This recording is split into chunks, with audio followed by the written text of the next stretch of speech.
Historia no viene del ámbito del diseño gráfico específicamente, sino que viene del campo de las bellas artes. Yo soy ilustrador, lo que pasa es que hago un trabajo que está muy cerca de determinadas cuestiones que tocan más directamente al diseño gráfico, podríamos decir, que a otras disciplinas. Gran parte del trabajo que desarrollo tiene que ver con lo que denominamos letra dibujada, ¿no? Que está pues, muy cerca entre lo que es lettering, un poquito de tipografía, quizás un poco de caligrafía, aunque de una manera muy amateur, ¿no?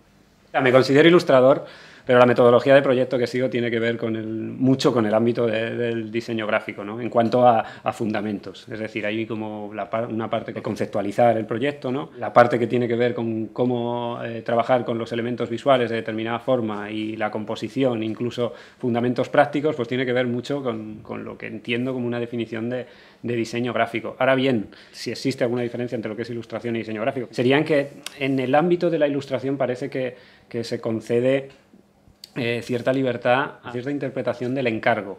Y esto es algo que lo que me permite es contar historias de una manera más personal. En mi caso, esas letras se comportan como personajes, ¿no? Me gusta contar historias con algo que está como animado, que está vivo, pero que es lenguaje, al fin y al cabo, ¿no? Que son las letras. Para mí el diseño gráfico es más un ejercicio de traducción y lo que entiendo por ilustración tiene que ver más con la interpretación, que es algo parecido, porque los dos, digamos, que parten de un contenido conceptual que hay que comunicar de alguna manera.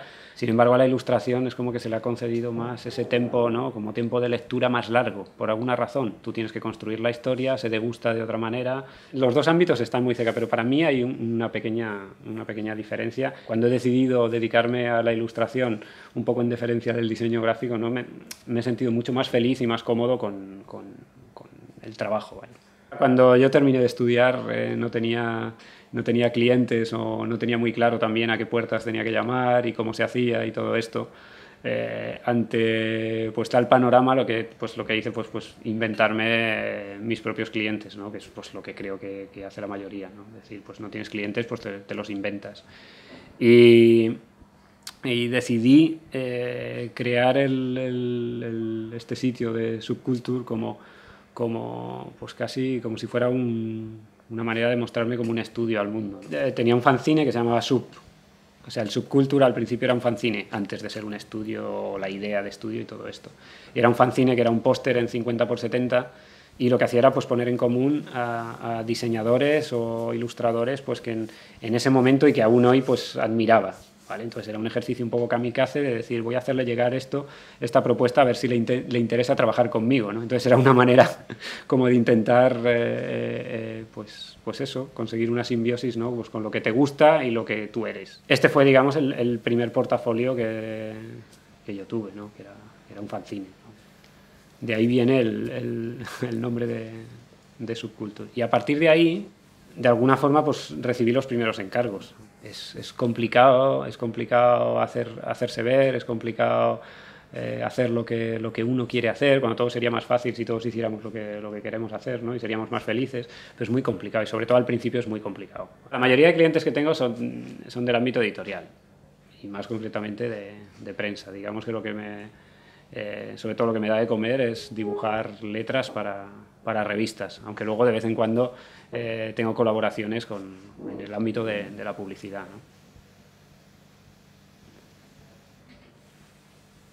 La ilustración a nivel visual, estético, es una cosa, pero luego hay una parte que a mí me interesa, pues que tiene que ver pues, con cómo se traduce ese ejercicio, ¿no? Cómo se interpreta ese grueso conceptual y cómo eso se lleva a un ámbito que es práctico, ¿no? O sea, ámbito práctico me refiero a incluirlo en determinados medios, más allá de que sea decorativa o de que sea estética, tiene una función dependiendo de dónde está. Es decir, no es lo mismo en un cartel de propaganda en medio de una guerra que en el packaging de unas galletas, que, no sé, en un wallpaper de un móvil, ¿no? Para mí tiene una función importante en el sentido de que lo que generalmente transmite la ilustración no es una voz en algún sentido más íntima, ¿no? O más personal, más de tú a tú, precisamente porque se le permite poner el énfasis en esa autoría, ¿no? Entonces es la voz de alguien y es la voz de alguien que tienes cerca. Los recursos que se utilizan, más allá de que sean más estéticos, más bonitos, más cool o más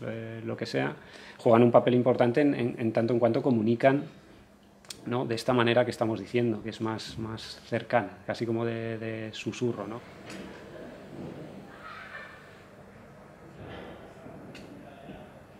En el caso del movimiento 15M, cuando yo he visitado la Plaza de Sol y ves la gráfica que ha producido el movimiento, ¿no?, es una gráfica que se ha dado más por sedimentación que porque tuviera unas pautas, digamos, preestablecidas, ¿no? No había una gráfica de este movimiento, sino que la gente iba allí, hacía sus carteles, los hacía como podía, con los materiales que podía y los colocaba donde podía.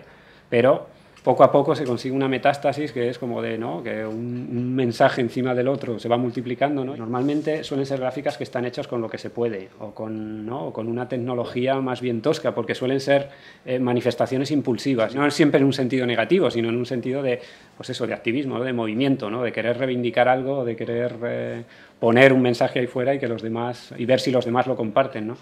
La mayoría de veces es algo que sucede como, parece que es como que se va gestando lentamente y hay un punto en el tiempo, en la historia, en lo que eso estalla y parece que estalla muy deprisa y como estalla muy deprisa se hace con lo que en ese momento se tiene. Hay como una especie de tensión, ¿no?, que es eso, el mensaje es tipográfico por excelencia, que es algo directo y que es algo sintético y que ¿no? O sea, a mí los tiempos que me han tocado vivir ahora pues son bastante complicados. De hecho, hoy ser freelance ilustrador es ya un ejercicio de activismo en lo que tiene que ver dentro de la propia profesión, ¿no?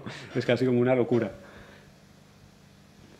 Pues lo último que he hecho es una portada para Editorial Mondadori, para un escritor norteamericano que se llama David Levitan, y este ha sido un trabajo que ha sido bastante interesante en cuanto a desarrollo del proyecto, ¿no?, porque he tenido más tiempo, ¿no?, viniendo del ámbito del editorial, de prensa, normalmente los plazos son muy cortos, entonces cuando dispongo de un mes o más de un mes para trabajar en un proyecto, para mí es como un paraíso, vamos, es un alivio. Ahora tengo un proyecto, o sea, un autoproyecto, ¿no?, que estoy haciendo pues portadas de los libros que voy leyendo y que más me gustan o de los que me interesan en un determinado momento, pues lo que hago es rehacerle la portada. Y ahora tengo un proyecto en el que estoy trabajando, sobre todo a nivel técnico, ¿no?, muchas cuestiones en las que tenía interés explorar, ¿no?, pues un poco de serigrafía, un poco de trabajar con materiales, ¿no?, poniendo más atención al material, ya no tanto a la técnica, ¿no?, en cuanto a dibujo, sino a los materiales sobre los que trabajar. Estoy trabajando, o sea, estoy ilustrando un periódico skater que se llama Go Skateboarding y este es uno de los trabajos seguramente de los que más contento o más feliz me siento porque para mí supone cierta liberación, ¿no? He trabajado para el periódico Público, que a día de hoy podría considerar que es un periódico que hace un ejercicio que podríamos considerar casi activista, ¿no?, de supervivencia tal y como están las cosas. Y Público ha sido uno de los medios en los que más feliz me he sentido trabajando, vaya, sobre todo porque de alguna manera me han dado la confianza, ¿no?, de realizar cosas que creo que en otros periódicos sería impensable, ¿no? Entonces, pues cuando hemos trabajado para, por ejemplo, este número que hicimos de un especial de Cataluña en el que trabajamos todos los titulares, o sea, hicimos lettering para todos los titulares, todos fueron dibujados a mano, cada uno es distinto, creamos tipografías, todo esto a la velocidad en la que se trabaja en un periódico, pues para mí ha sido una experiencia o sea, que además de interesante ha sido muy enriquecedora, ¿no? Y son de este tipo de trabajos que te dan la licencia de alguna manera, ¿no?, que te confirman de alguna manera de que las cosas se pueden hacer de otra forma, ¿no? O que hay gente dispuesta a contemplar el trabajo que tú haces, que ya digo, que no siempre tiene que ajustarse a los cánones académicos o formalistas o racionalistas que imperan, ¿no? O sea, quiero decir, trabajar en prensa manchando las páginas de un periódico, todos sabéis lo que cuesta un periódico. O sea, un periódico es una página de periódico es de las cosas más caras que hay, como para que las esté manchando un ilustrador con sus letritas o que rompa determinadas estructuras, ¿no? Yo tenía claro que tenía que ser, o sea, iba a trabajar con la palabra. Por esto de, pues lo que contaba por ejemplo, del movimiento 15M, ¿no? Precisamente esa falta de imagen y ese peso en la parte conceptual podríamos decir eso, un 90% de concepto, ¿no? Y un 10% de retórica o de estética, podríamos decir, ¿no? De manifestación visual de esto. Entonces, a partir de ahí, pues empecé a trabajar pues, primero con tipografía, ¿no? Y era una tipografía que era intervenida y que era manipulada a través de texturas, con manchas, etcétera. Y luego decidí que tenía que ser algo que era más impulsivo o más intuitivo. A nivel fundamental, en la parte conceptual y de disposición, digamos que son los dos campos en los que más me gusta investigar. Yo soy muy cocinillas. O sea, lo que más me gusta del trabajo es la parte que tiene que ver ¿no? con el proceso, ¿no?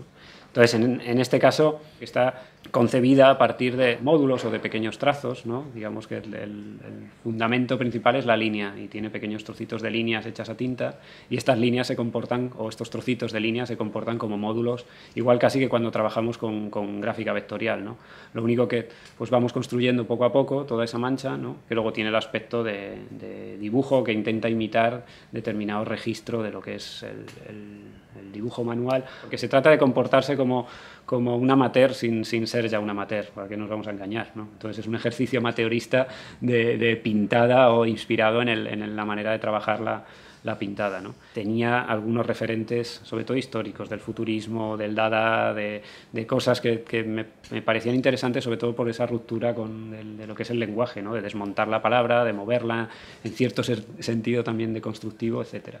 Aunque luego la palabra, pues en la portada se mantiene, aunque está partida, ¿no? Está de alguna manera dispuesta de una forma íntegra, está dispuesta en un aspa que es como una X, es un poco investigar la idea de cierta gráfica que es muy modular, muy racionalista, muy tal, llevarla a este terreno, ¿no? Es decir, de construir con pequeños trocitos que son trazos de tinta, muchos trocitos diferentes, poniéndolos en común y construyendo o montando las letras, ¿no? Luego hay una parte que tiene añadida, que son estos personajes pequeñitos, ¿no? que aparecen en la imagen, que casi no se ven, que están escondidos en las manchas negras. Intentaba dar como de alguna manera redimensionar esa imagen, ¿no? De darle una idea de escala, de decir, pues eso que estamos hablando, ¿no? De que el concepto, el lenguaje en este caso era lo que es magnífico, que es grande, y estas personas, ¿no? son pequeñitas, ¿no? La elección de rojo y negro, o sea, tiene que ver porque, digamos, los referentes de los que partía, ¿no? Utilizaban la paleta de esta manera, ¿no? Como de una forma muy restringida, muy sintética. Discurso constructivista por un lado, algunas cosas de los futuristas, del Dada incluso, de cartelería antigua, podríamos decir, ¿no?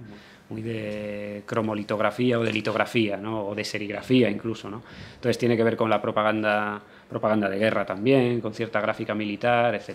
De alguna forma, emocionalmente eso, ¿no? Como funcionara como algo que es muy quizás agresivo, que explota en la portada, ¿no? O en la pantalla, ¿no?